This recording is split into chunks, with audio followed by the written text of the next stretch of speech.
My name's Frank. I'm 72 years old. Retired, at least that's what everyone thinks. Truth is, I make more now than I ever did when I was working. Between a few online businesses, consulting for my old company, and 3 rental properties, I clear about $55,000 a month. Not bad for a man who still clips grocery coupons just for sport. But my son Jason doesn't know. He's always seen me as a simple man. The type who fixes his own sink and drives the same Ford for 20 years. And honestly, I've let him believe that. Money changes how people look at you, and not always for the better. Jason once told his wife, Claire, Dad's not rich, but he's got a good heart. I smiled when I overheard it, but something about it stung. Not because I wanted him to think I'm rich, but because he said it like being kind and being successful can't exist together. So when Jason called last week and said, Dad, I want you to come over for dinner. Claire's parents are visiting. Something in me sparked. See, I've met people like the Parkers before, polite on the surface, judgmental underneath. And I wanted to know if my instincts were right. That's when I decided I'd show up, not as the man who makes 55 grand a month, but as the one they expect to see. Old jacket, scratched shoes. The kind of look that makes rich folks pity you while secretly feeling superior. I didn't realize that night would teach everyone at that table a lesson they'd never forget. Because the moment I stepped into that house, the game began. Friday came, and I dressed the part. Old brown jacket that smelled faintly like motor oil, shoes that squeaked with every step, and a tie so outdated it probably witnessed the moon landing. Perfect. Before leaving, I even rubbed a little dust on my sleeve for authenticity. My neighbor Ed saw me from his porch and shouted, Frank, you going to a costume party or a job interview from 1975? Neither, I said. Just dinner with the rich and judgmental. He laughed so hard his dentures nearly flew out. When I pulled up to Jason's house, Claire's parents' house, since they helped with the down payment, I noticed 3 luxury cars lined in the driveway. My old Ford looked like a lost farm animal among stallions. Claire greeted me at the door with that polite, frozen smile you see on waitresses who hate their shift. Oh, Frank, you made it. Then she glanced at my jacket and added, You didn't have to dress up. Inside, the place smelled like lemon polish and tension. Her parents, Howard and Marlene Parker, sat by the fireplace, both dressed like they'd stepped out of a yacht catalog. Marlene's pearls were so bright they could blind a man if the chandelier hit them right. Howard gave me that look, the kind that measures your worth before you even sit down. So, Frank, he said, Jason tells me you're retired? I smiled. Semi-retired. I keep myself busy. He nodded slowly. Ah, I see. I imagine Social Security isn't what it used to be. I chuckled.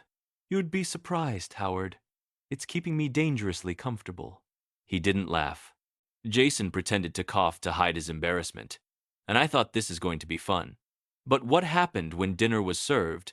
That's when the real show began. Dinner started with roasted duck, served on plates that looked more expensive than my first car. Marlene, the mother-in-law, leaned toward me like a cat sniffing something suspicious. So, Frank, she said sweetly, do you own your home? Or are you renting now that you're alone? Her tone could have cut through butter or pride. I smiled, pretending to miss the insult. Oh, I own it, I said. In fact, the bank sends me Christmas cards. She blinked. Christmas cards? Yes, I said. They say, Please, Frank, stop paying your mortgage early. You're ruining our interest projections. Jason nearly spit out his wine, trying not to laugh. Claire shot him a look so sharp, I thought it might slice his tie in half. Marlene didn't get the joke. How amusing, she said, turning to her husband. Howard, isn't that amusing? Howard grunted. I suppose. I noticed something fascinating. Every time I spoke, Howard's eyebrow twitched, like he was trying to find proof that I didn't belong there. Meanwhile, Claire's parents kept calling each other darling and dear, like a scripted commercial for toothpaste. I decided to stir the pot a little. So, Howard, I said, what line of work are you in? He straightened. I'm in asset management, large portfolios, high responsibility. Ah, I said. So? You're the guy who loses other people's money professionally. Jason's fork froze midair. Marlene gasped, and Howard's face turned the same color as the duck. Excuse me? He said. I smiled kindly. Oh, don't worry. I lose my own money. Much safer that way, Jason whispered. Dad, please. But I just winked, because deep down, I wasn't trying to humiliate anyone. I just wanted to see who they really were when the mask slipped, and trust me, they were about to slip faster than I expected. The conversation that followed could have melted steel. Howard went quiet for a few minutes, stabbing his mashed potatoes like they owed him money. Marlene filled the silence with nervous chatter about networking and influence. Two words I've learned usually mean showing off without saying you're showing off. Then she turned to me again, clearly unable to resist. Another jab. Frank, she said with a smile so tight it might have cracked if she blinked. Jason mentioned you still live in that charming little house by the highway? I nodded proudly. Yup, still there. Right between the gas station and the donut shop. I wake up every morning to the smell of diesel and cinnamon keeps me humble and hungry. Jason nearly choked on his water. Marlene didn't laugh. That must be quite a location. Oh, the best, I said. Convenient too if I ever run out of milk. I just wave at the delivery trucks. Howard let out a tiny, sarcastic chuckle. You've got quite the sense of humor, Frank. Years of practice, I said. You learn to laugh when you've got bills and a bad back. But then, things took a turn. Claire, my daughter-in-law, who'd been silent most of the evening, finally spoke. You know, she said gently, Dad's worked really hard for what he has. Maybe not everyone's had that same opportunity. There it was, that polished, polite pity, the kind that cuts deeper than insults. I looked her straight in the eye. You're right, Claire. I didn't have that kind of opportunity. I had to make mine. Silence. Even the duck seemed to stop sizzling. I leaned back and smiled. But don't worry, I'm not here to compare. I'm just here for dessert, and maybe to find out how many ways you can spell the word awkward. Jason's shoulders started shaking. He was trying so hard not to laugh, his face turned tomato red. And me? I just sat there, eating my duck slowly, knowing dessert was about to get very, very interesting. Dessert arrived with the kind of tension you could slice with the same knife they used for the pie. Marlene set down a tray of something that looked like art. Tiny white plates with 3 blueberries each, a streak of chocolate, and what might have been cream or regret. I stared at it for a moment. Lovely, I said. Where's the rest of it? Jason nearly snorted his coffee. Marlene blinked like I'd just insulted the Louvre. It's called minimalist plating, Frank. The focus is on flavor. Oh, I see, I said, poking it with my fork. So, the flavor of disappointment? Claire dropped her napkin. Dad, she hissed. Jason leaned back, covering his mouth, tears forming in his eyes from trying not to laugh. Howard cleared his throat. So, Frank, if you don't mind me asking, what exactly did you do before retirement? Oh, a bit of this and that, I said. Fixed computers, advised a few companies, dabbled in real estate. Real estate? He repeated, suddenly interested. Residential? Mostly commercial, I said casually. You know, warehouses, office buildings, a few small hotels. He froze. Hotels? Tiny ones, I added quickly. Just a couple in Florida. Nothing big. One has a pool, if it's raining. Howard's fork hovered midair. Jason stared at me, eyebrows up. You never told me that. I shrugged. You never asked. And that was the moment the air in the room shifted slightly, but noticeably. Howard leaned in, suddenly polite. Marlene even smiled for real, though it looked painful, like her face wasn't used to it. I took a slow sip of my water, pretending not to notice. Inside, I was grinning like a magician about to pull the final trick, because the more they tried to recalculate who I was, the funnier it became. And I hadn't even mentioned the private chef I don't have yet. You could feel the curiosity crawling across that dining table like a nosy cat. Howard leaned forward, voice suddenly soft, cautious, the same tone bankers use when they realize they might be talking to someone with a bigger account. "So, Frank," he said, "these hotels, are they? Franchises?" I smiled. "No, just a few local ones I picked up years ago. They mostly run themselves. I just collect the headaches in the mail." Jason blinked. "Dad, I thought you lived off your pension?" "Oh, that too," I said. "It covers my coffee habit. The hotels cover, well, everything else." You could almost hear Marlene's pearls rattle as she turned to me, her tone flipping faster than pancakes. "How fascinating," she chirped. "And to think you're so humble about it. That's rare these days." I bit my lip to stop a grin. 2 minutes ago, I was a poor relic of the highway. Now I was Warren Buffett, with a limp. Claire poured me more wine with a new, almost respectful hand. "You really should have told us all this earlier, Frank." I chuckled. "Oh, I don't like to brag. Makes the soup curdle." Jason looked dazed, like his brain was doing math it didn't want to finish. "Dad," he said, "how much are you actually worth?" I waved him off. "Let's not ruin dessert with numbers.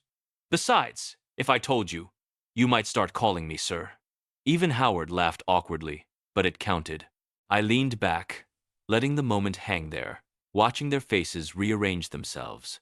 You could see their entire view of me crumbling and rebuilding in real time. The old man with the dusty jacket suddenly looked like the richest man in the room, and that's when I thought, maybe it's time to add a little more spice to the stew.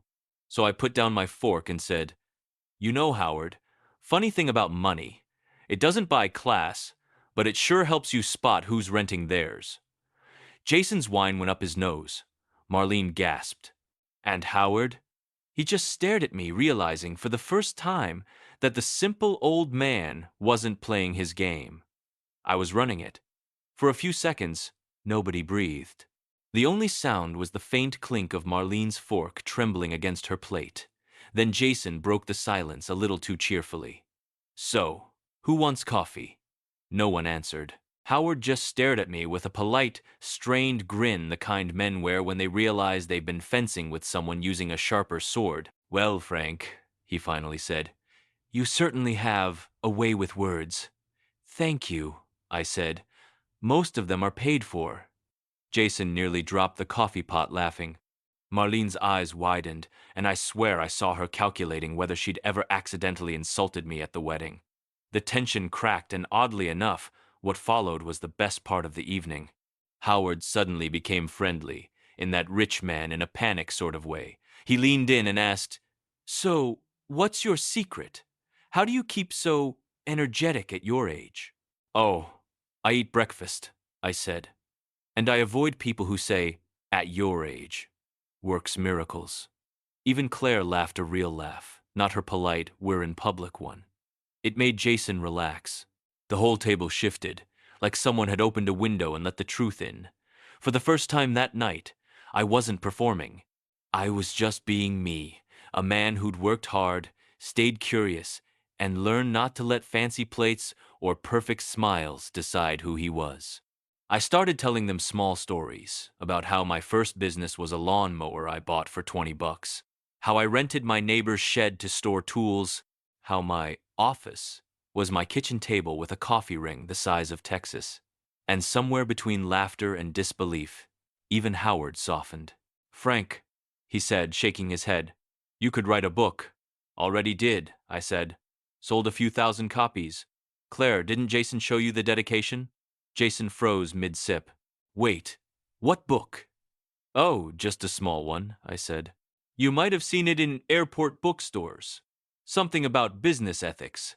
Ironically, it paid for your wedding catering." He nearly spit out his coffee again. Howard blinked.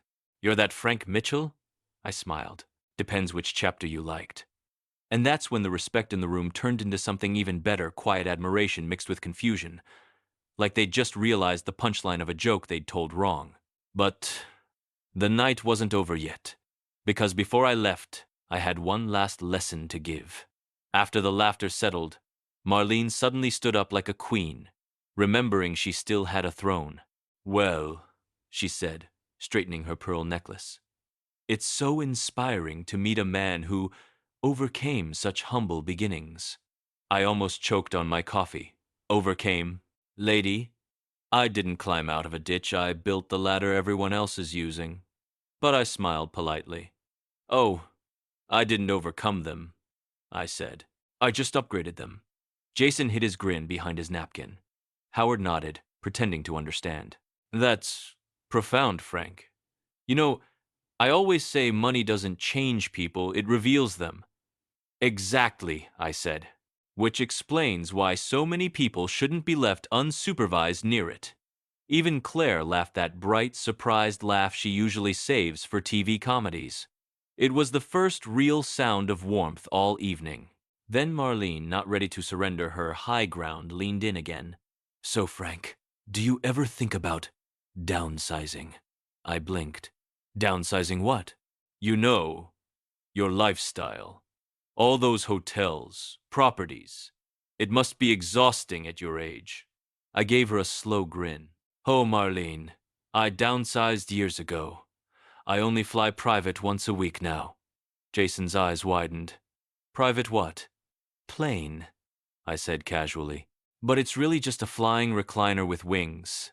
I use it to visit the Florida place when I get tired of hearing about minimalist dessert plates. Jason burst out laughing. Howard looked like he'd seen a ghost made of bad investments. And Marlene, bless her soul, finally gave up pretending she wasn't impressed. Oh, Frank, she sighed. You are full of surprises. Better than being full of excuses, I said. I stood up, brushing imaginary lint off my jacket. Well, folks, this was educational. I'll leave you to digest both the duck and your assumptions. Claire tried to stand, flustered. Wait, Frank, you're leaving already? Yes, I said. But don't worry. You'll probably read about me in your husband's next financial magazine. I'm under men who don't care about your opinion. Jason's laughter echoed down the hall as I grabbed my coat. And right then, Howard called after me, voice quieter, almost respectful. Frank, it was an honor meeting you. I paused at the door, turned around with a grin. Likewise, Howard. And next time, let's skip the show Dinner's Better without acting. But the night still had one last twist waiting, something none of them saw coming. As I stepped out into the cool night, Jason followed me to the driveway. His face was a cocktail of shock, pride, and about 7 unasked questions. Dad, he said, rubbing his neck. What just happened in there? I chuckled. You invited your father to dinner and accidentally discovered he's not as poor as your dessert. He shook his head. You've been hiding this from me my whole life? The hotels, the money, the book, why? I leaned against my old Ford, the one everyone at dinner silently pitied. Because, son, I didn't want you growing up thinking money makes a man respectable. I wanted you to earn respect the hard way by how you treat people when they have nothing to offer you. Jason looked down, quiet. So, tonight was a test? I shrugged. More like a mirror. I just held it up.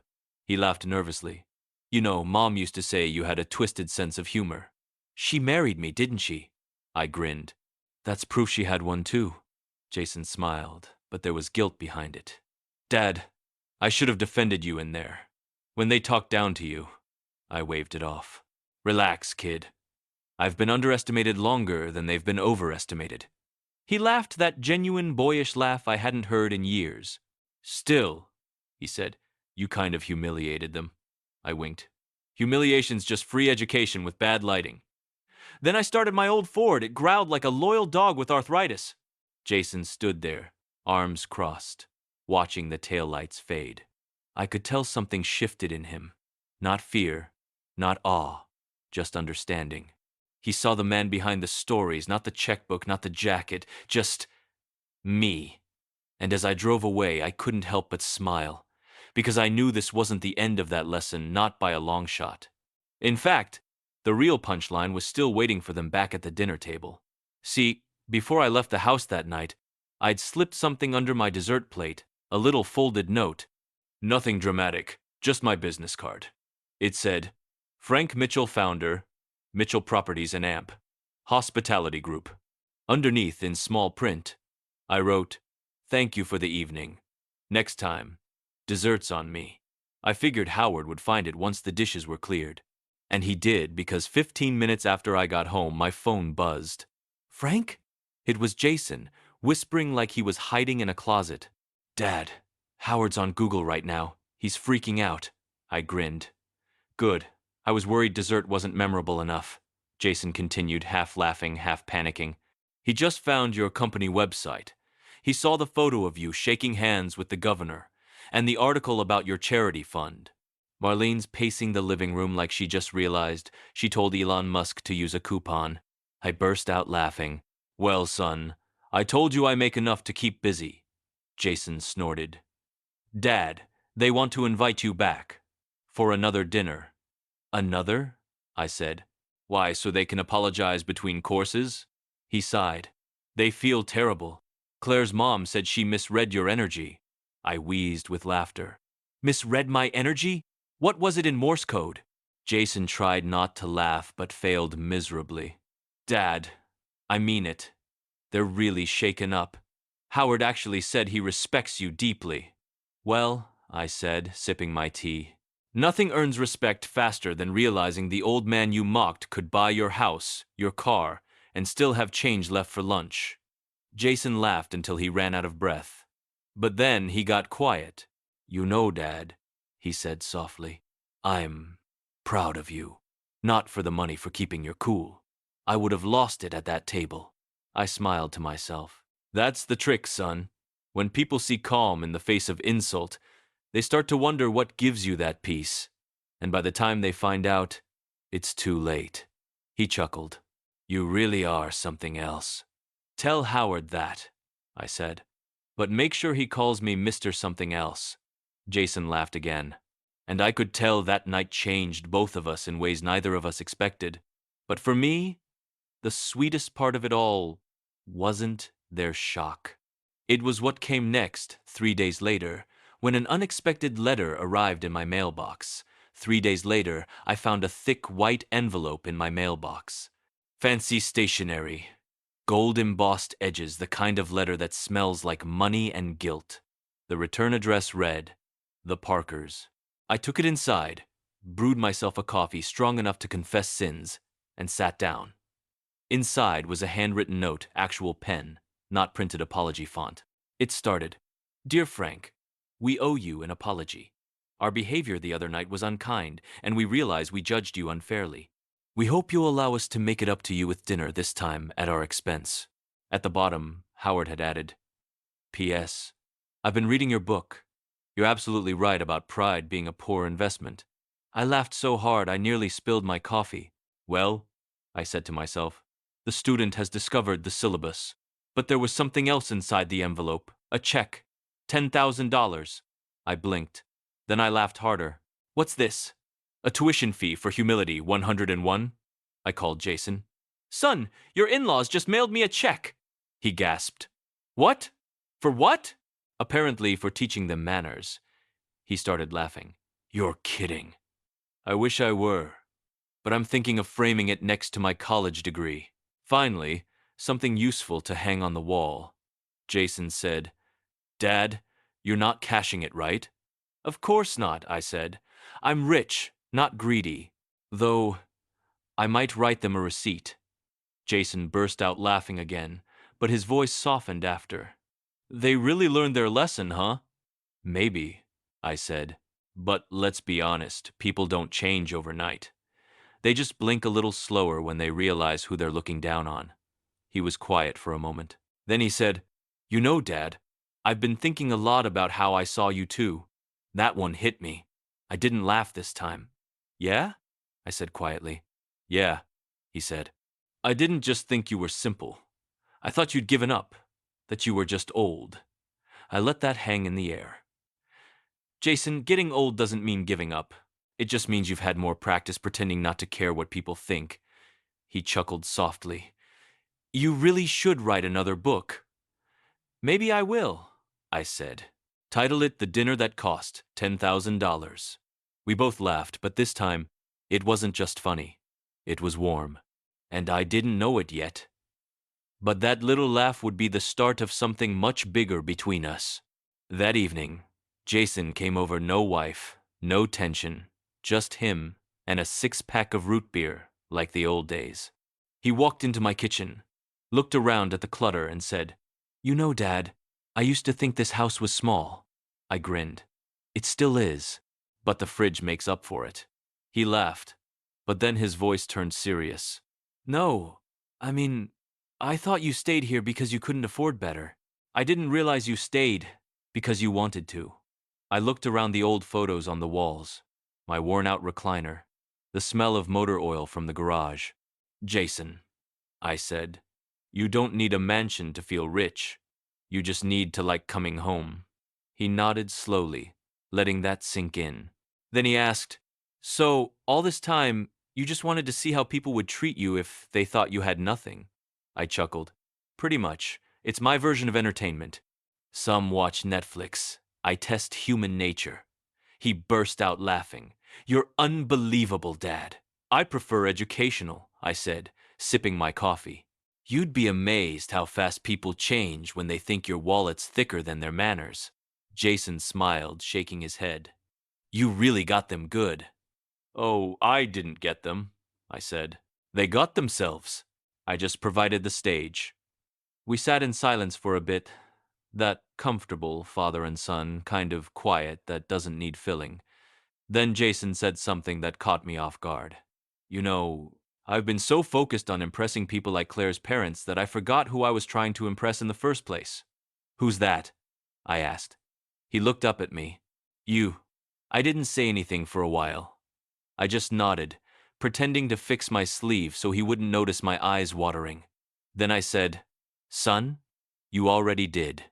The night you stood up to marry a woman you loved, that's all I ever needed to see. The rest, it's just seasoning." He smiled, that boyish grin again. "You always know what to say."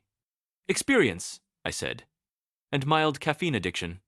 He laughed, then looked thoughtful. "So, what now?" I leaned back. "Now we both stop pretending. You stop trying to be perfect, and I stop hiding who I am. Deal?" He grinned. "Deal." We clinked our root beers like it was champagne. And as he left that night, I realized I'd gone to that dinner expecting to test other people. But maybe the person who really needed testing was me. A few days later, I decided to take a slow walk through town, no reason. Just one of those mornings when the air smells like coffee and second chances. At the bakery, a lady asked, "Frank, you look happy today? Win the lottery?" I grinned. "Nope, I just remembered I don't need to." That night at home, I got a call from Howard. His number popping up felt like karma trying to schedule an appointment. "Frank," he said, voice all polite and careful, "I wanted to thank you." That dinner, well, it changed how Marlene and I see things. I nearly dropped my phone. "Really? You started tipping waiters now?" He laughed awkwardly. "Actually, yes." Then he said something that caught me off guard. "You taught me something that night. I've spent my life managing other people's assets, and somehow lost track of the most valuable one, humility." I paused. For a man who wore arrogance like a suit, that was practically poetry. "Well, Howard," I said, "don't worry. Humility appreciates fast once you finally buy some." He chuckled. "You really don't hold grudges, do you?" "Can't afford to," I said. "Takes up too much storage space in the heart, and I already keep my spare pride there." After the call, I sat in my recliner, thinking. The truth was, I didn't feel smug or victorious. I just felt light. Like I'd finally cleared a debt I never owed. Sometimes, life gives you a stage not to prove you're better, but to show others it's not about better at all. It's about being real. I looked at an old photo of Jason when he was a kid, sitting on my shoulders, both of us grinning with ice cream smeared on our faces. Back then, he didn't care what car I drove or what suit I wore. He just wanted his dad. And maybe that's what I'd been trying to remind him and myself all along. Because, truth be told, I never cared if the Parkers respected me. I just wanted my son to remember the one thing that built everything I had. Not money, not power, just decency, with a good punchline. A week later, Jason and Claire invited me over again, this time for what they called a simple family dinner. No tuxedos, no crystal plates, just lasagna, laughter, and a very nervous-looking Claire holding a pie like it was a peace treaty. "Before we start," she said, "I owe you an apology, Frank. I misjudged you." I grinned. "You and half the world, sweetheart. But I appreciate the effort." She smiled awkwardly. "No, really. I realized something that night: respect shouldn't depend on someone's shoes, jacket, or car." I raised my fork. "Exactly. Especially since my Ford has more personality than most luxury sedans." Jason laughed so hard he almost spilled his drink. Even Claire joined in, and for the first time, I saw her laugh with me, not at me. Howard and Marlene came later, looking sheepish but dressed like regular humans for once. Howard even brought a bottle of wine, not imported, just local. I nearly applauded. During dinner, Howard said, "Frank, I've been thinking about what you said about class and character. You were right. Money doesn't buy class." I nodded. "No, but it rents good manners if you're lucky." Everyone laughed, even Marlene, who once looked like smiling required medical assistance. The whole night was easy. No ego, no measuring, just stories, food, and the kind of laughter that comes when everyone finally exhales. At one point, Jason leaned over and whispered, "You realize you turned my wife's parents into your fan club, right?" I chuckled. "Told you charm's the only currency that never devalues." Later, as we all sat around the living room, Claire played some old records. Howard tapped his foot to Sinatra. Marlene asked me about my late wife, how we met, how we made it work for 40 years. And I told them, honestly, quietly, without pride, without showmanship, because by then they weren't judging anymore. They were listening, and that felt like the richest moment of all. But the real ending didn't come that night. It came a week later in the most unexpected way imaginable. A week later, a small envelope arrived, plain, no gold edges this time. Inside was a handwritten note from Howard that simply said, "Frank, thank you for teaching me something no book or market ever could. You reminded me that dignity isn't what a man wears, it's how he treats others when no one's watching." And beneath it, in Marlene's perfect handwriting, "Next Sunday, dinner's on us. No tests, no pride, just family." I sat there for a long time, reading it twice, smiling to myself. Not because I'd won, but because nobody had to lose. You know, people always think getting older means slowing down. But really, it just means you finally have the patience to watch others trip over the lessons you already learned. That night, I looked at my old Ford, parked outside, and laughed. The same car they once pitied had carried me straight to the sweetest kind of victory, the one where everyone leaves the table better than they came. Because in the end, it wasn't about money. It wasn't about proving a point. It was about reminding them and myself that kindness never needs an audience, and dignity doesn't need applause.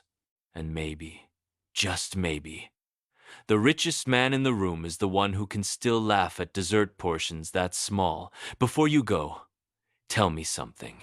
How old are you, and where in the world are you watching from?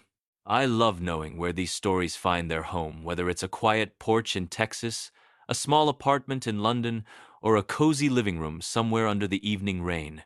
Every comment reminds me that stories like this still matter to people who've lived, learned, and still believe in kindness.